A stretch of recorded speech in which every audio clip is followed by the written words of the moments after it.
علیہ السلام کے آنے سے پہلے تو انتشار، اختلاف، لڑائی جھگڑا، فساد، قرآن اس کا منظر پیش کرتا ہے کہ تم ایسے انتشار کا شکار تھے کہ اس انتشار کی وجہ سے تم جہنم کے گڑھوں کے کناروں پہ پہنچ چکے تھے، تمہیں اللہ نے بچایا۔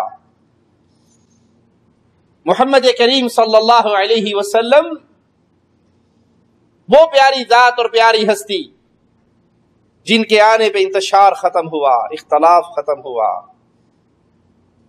بھائی چارے کی فضا قائم ہوئی۔ لیکن آج دکھ سے کہا جاتا ہے کہ مسلمان پھر انتشار کا شکار ہو گئے، پھر اختلاف کا شکار ہو گئے، پھر گروہ بندیوں میں بٹ گئے، مسجدیں الگ ہو گئی، مدرسے الگ ہو گئے، کتابیں الگ ہو گئی، مولوی الگ ہو گئے۔ کوئی مسجد کہتے اے تہاڈی مسجد ہے ساڈی نہیں، اے تہاڈا مولوی ہے ساڈا نہیں، یہ تمہاری کتاب ہے ہماری نہیں، آپ کی نماز میرے پیچھے نہیں، میری نماز آپ کے پیچھے نہیں۔ ہے مسلمان، اللہ ایک، قرآن ایک، قبلہ ایک، رسول ایک، شریعت ایک، دین ایک۔ اور مسلمان سے پوچھو تو کون؟ میں دیوبندی، بریلوی، بھابی، سنی، نقشبندی، چشتی، قادری، رضوی، نوری، زور وردی، وردی، بغیر وردی، میں ایک نہیں۔ کسی نے کسی کو پکڑ لیا، کسی نے کسی کو پکڑ لیا، کسی نے کسی کو پکڑ لیا، اور مولویوں نے ایسے ایسے چکر میں پھنسایا۔ اب یہ کہنا کافی رہا ہی نہیں کہ میں مسلمان ہوں۔ آپ کون ہیں؟ کوئی کہ جی میں مسلم ہوں، نہیں اگو دس اگو اور کی ہیں، اور کیا ہے آگے بتا بھائی، میں مسلم ہوں، میں محمدی ہوں، نہیں اور کیا ہے، اور کیا ہے، اور تو کچھ نہیں، قرآن حدیث کو مانتا ہوں، نہیں کس پیر صاحب کو پکڑا بھائی؟ میں نے کسی کو نہیں پکڑا، کسی کو نہیں پکڑا، بڑا گستاخ ہے، پاگل ہے۔ ارے بے وقوف، من لا شیخ لہ فشیخہ شیطان، جس کا کوئی پیر نہیں اس کا شیطان پیر ہے، کسی نہ کسی پیر کو ضرور پکڑو۔ اچھا پیر پکڑنا ضروری ہے؟ ہاں جی بالکل، وہ تو مر گیا، اس کا جنازہ بھی جائز نہیں ہوگا جس نے پیر نہیں پکڑا۔ اب پیروں کی تلاش کے اندر دنیا نکل جاتی ہے، اس نے اس پیر کو پکڑ لیا، اس نے اس پیر کو پکڑ لیا، اس نے اس پیر کو پکڑ لیا۔ پیروں کے مقام و مرتبوں میں ہمیں لڑائی ہے، فتنے ہیں، دروازے کھلے ہیں جنگ و جدال کے۔ میں آپ کو مثال دے کے سمجھاتا ہوں۔ کسی نے ایک پیر کو پکڑا، اس نے دوسرے کو، کسی نے تیسرے کو، چوتھے کو۔ 10 پیروں کے مرید ایک جگہ بیٹھے ہوں، وہ کہ جی میرا پیر صاحب، میرا حضور جی، میرا شیخ جی بڑا پہنچا ہوا ہے، باقی 9 چپ رہیں گے، کہیں گے لے میں مار دیں تیرا پہنچا، ساڈا پیر ہم سے تو سن، ہمارا پیر یہ ہے۔ وہ کہ جی چپ کرو، تم دونوں کو کیا پتا، ہمارا پیر یہ ہے۔ ہر بندہ اپنے پیر، اپنے فقیر، اپنے بزرگ، اپنے ملا، اپنے شیخ کا ایسی عزت، شان، مقام، مرتبہ بیان کرے گا کہ ان 10 کے گریبان ایک دوسرے کے ہاتھوں کے اندر پھنسے ہوئے ہوں۔ آج ہم بتاتے ہیں کہ پیر پکڑنا ضروری ہے، کسی نہ کسی کے لڑ لگنا ضروری ہے یا نہیں، اور اگر ضروری ہے تو کس کو پکڑے؟ مثال دے کے سمجھاتا ہوں، دنیا کی مثال۔ دنیا میں ہر بندے کی جتنی پہنچ ہوتی ہے، کوئی نہ کوئی واسطہ، کوئی نہ کوئی تعلق والا دوستی کرتا ہے نا، اوکھے سوکھے ویلے کے لیے۔ کوئی پریشانی بنی تو کوئی تھانے دار سے واسطہ ہو، جتنی اس کی پہنچ ہے۔ کسی کی پہنچ تھانے دار تک ہے، کسی کی پہنچ ڈی ایس پی صاحب تک ہے، کسی کی ایس پی صاحب تک ہے، کسی کا ایم این اے رشتہ دار ہے، کسی کا ایم پی اے رشتہ دار ہے۔ اور جس کی دوستی وزیر اعظم سے ہو وہ تھانے دار کو تلاش کرے گا کہ تھانے دار ملنا چاہیے۔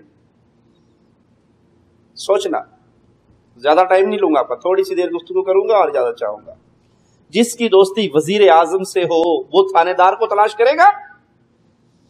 وہ کسی گاؤں کے کونسلر کے پیچھے بھاگے گا؟ وزیر اعظم مل گیا۔ سیاسی جمہوری حکومتوں کے اندر سب سے پاورفل آدمی کون ہوتا ہے؟ وزیر اعظم۔ اس کے بعد اکثر جمہوری حکومتوں میں صدر صاحب تو سٹیمپ، ربڑ سٹیمپ ہوتی ہے نا، ہوگا تو وہی جو وزیر اعظم کہے گا۔ جس کو وزیر اعظم سے یاری دوستی لگ جائے اسے دنیا میں کسی اور کی ضرورت؟ اس مثال کو اپنے سامنے رکھیے، اور جو آپ کو یہ کہے پیر پکڑنا لازمی ہے، شیخ پکڑنا لازمی ہے، مرشد پکڑنا لازمی ہے، حضرت پکڑنا لازمی ہے، کسی نہ کسی کے لڑ لگنا چاہیے، کسی نہ کسی کے سلسلے میں آنا چاہیے، اسے کہو مانتے ہیں تمہاری بات کو، لیکن قسمت کا سودا ہے۔ تم نے کہا کسی پیر صاحب کو پکڑنا چاہیے، کسی نے کسی پیر کو پکڑا، کسی نے کسی پیر کو پکڑا، ہم نے اس کو پیران پیر مانا ہے، ہم نے اس کو مرشد اعظم مانا ہے، ہم نے اس کو قائد اعظم مانا ہے، ہم نے اس کو امام اعظم مانا ہے، جس کا نام محمد الرسول اللہ ہے صلی اللہ علیہ وسلم۔ ہم نے اس کو اپنا ہادی مانا ہے، مرشد مانا ہے، امام مانا ہے، قائد مانا ہے، رہبر مانا ہے، جس کو مکے کے باسیوں نے مانا تھا۔ ان کو ماننے سے پہلے وہ عزتوں کے لٹیرے تھے، ماننے کے بعد عزتوں کے رکھوالے بن گئے۔ ہم نے ان کو پکڑا ہے جو بکریوں کے چرواہے تھے، لیکن جب دامن مصطفیٰ سے آ کر لگے، جب پیارے حبیب کے سائے عاطفت میں آئے، وہ چلتے زمین پہ تھے، ان کی جوتیوں کی آواز رب کی جنت میں آیا کرتی تھی۔ ہم بے پیرے نہیں ہیں، ہم بے مرشدے نہیں ہیں، ہم بے امام میں نہیں ہیں، تانا دیتے جن کا پیر کوئی نہیں، ان کا مرشد کوئی نہیں، ان کا امام کوئی نہیں۔ ارے ہمارا امام ہے، ایسا امام کہ اس سے پیارا امام نہ پیدا ہوا ہے نہ ہوگا، نام ہے محمد الرسول اللہ صلی اللہ علیہ وسلم۔ ہم بے پیرے نہیں، ہمارے پیر وہ ہے کہ کائنات میں کوئی بندہ رب کی جنت میں جانے کا تصور نہیں کر سکتا جب تک ہمارے پیر کا کلمہ نہ پڑھے۔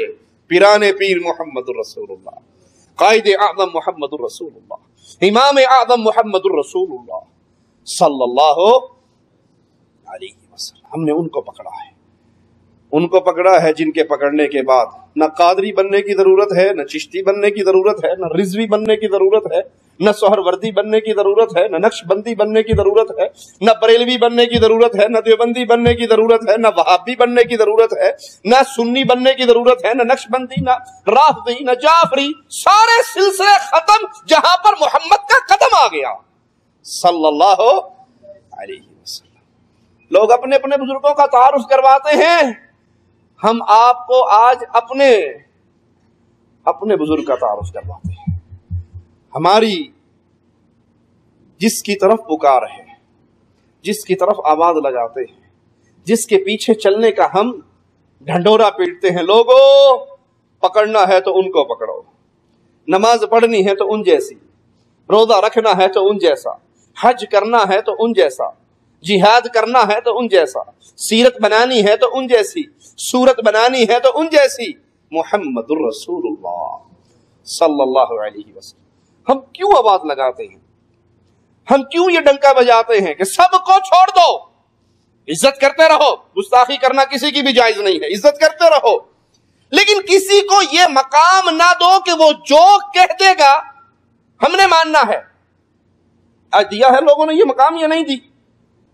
کسی کو آپ سناؤ جی حدیث ہے صحیح بخاری میں، رسول اللہ صلی اللہ علیہ وسلم نماز کے آغاز پہ رفع الیدین کرتے، ہاتھوں کو کندھوں تک اٹھاتے، رکوع میں جاتے رفع الیدین کرتے، رکوع سے سر اٹھاتے رفع الیدین کرتے، 2 رکعت پڑھ کے تیسری کے لیے کھڑے ہوتے رفع الیدین۔ جی بات تو ٹھیک ہے، حدیث تو ہے، صحیح بخاری کی ہے، سند بھی ٹھیک ہے، محدثین نے اس سند کو سلسلۃ الذھب بھی قرار دیا ہے، لیکن ہمارے مولوی صاحب کہتے ہیں یہ حدیث ہمارے مذہب کے خلاف ہے، ہم نے جس کی بیعت کی ہے وہ نہیں مانتے، ہم نے جس کو پیر پکڑا ہے اس نے کہا یہ حدیث ہم نے نہیں ماننی، ہم نے جس حضرت کے پیچھے چلنے کا عہد کیا ہے، قسمیں اٹھائی ہیں، وہ کہتے ہیں یہ حدیث ہمارے مطلب کی نہیں۔ تو معنی یہ کہ آپ نے مقام محمد الرسول اللہ صلی اللہ علیہ وسلم پر غیر رسول کو بٹھا دیا۔ ارے کائنات میں کوئی ایسا بھی ہے جو محمد کی بات کو کینسل کر سکے؟ صلی اللہ علیہ وسلم۔ دنیا میں ہر کسی کی بات کو محمد کریم صلی اللہ علیہ وسلم کی عدالت میں لا کے آپ تصدیق نہ کریں تو ٹھوکر ماری جا سکتی ہے، لیکن محمد کی بات کو کوئی ٹھکرا، اور جو ان کی بات کو ٹھکرا دیتا ہے مالک اس کے ایمان کو ٹھکرا دیتا ہے، وہ مومن